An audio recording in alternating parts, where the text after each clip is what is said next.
Wealth may affect how you feel about others. Greetings and welcome to another edition of As It Is, a program designed to help you learn and improve your English. Today we have information about a study from the west coast of the United States that deals with the haves and the have-nots.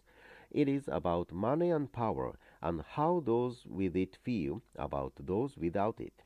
You may be surprised by what you learn. Then we'll hear about scientists who are studying climate change, and they are asking for your help. Stay with us because a nice prize is involved. We are happy that you decided to spend some time with us today, as it is. A new study has shown that more power and money have some people have, the less they care about others. Steve Amber has studied the findings and has details of the story. Paul Peeves works in the psychology department at the University of California at Berkeley. He wanted to test his observations that people with more money or social position behave rudely, that their behavior shows less concern for the feelings of others. I got really interested in the question of how do different levels of privilege and different levels of wealth between people in everyday life shape how they behave toward others and how they see the world. Paul Peeves designed an experiment to study the behavior of strangers who are meeting for the first time. During these meetings, volunteers who had described themselves as wealthier did not seem interested in getting to know the other person.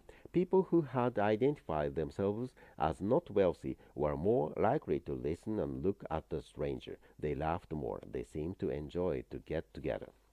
Working with other Berkeley researchers, Paul Peeves designed more than 30 experiments to study how wealth and social position affect behavior.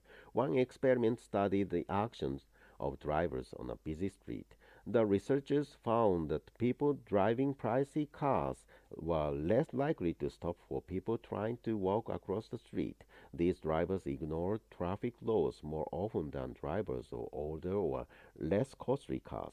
Mr. Peeves says this field of social science helps in understanding the causes of corruption among the powerful. It's not just our work, but that of others that findings it is more powerful individuals in society, the more privileged, the wealthier individuals in society that are more likely to break the rules.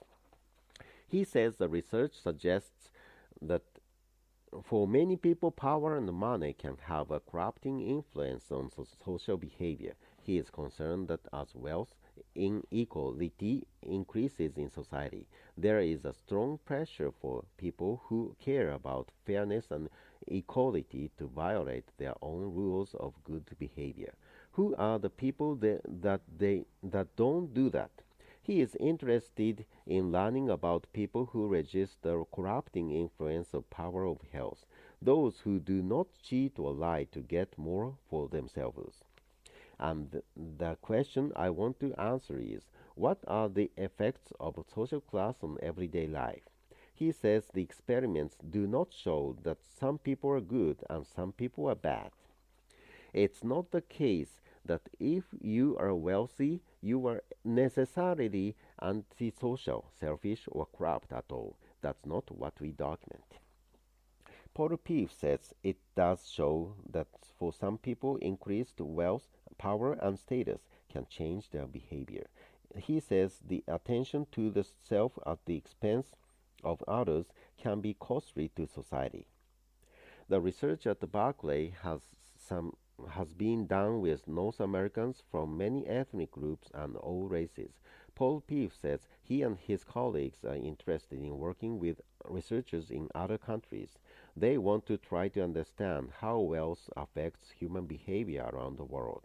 I'm always interested in creating collaborations with interested and curious investigations. Next, an American researcher is making an appeal to what he calls citizen scientists. Would you like to participate? These scientists are seeking more information about the gases that traps heat in the atmosphere. They have launched a project in an effort to better understand how one such gas, carbon dioxide, affects climate change. The project will depend on people just like you providing information about all of the world's power plants. June Simon joins us with with the details.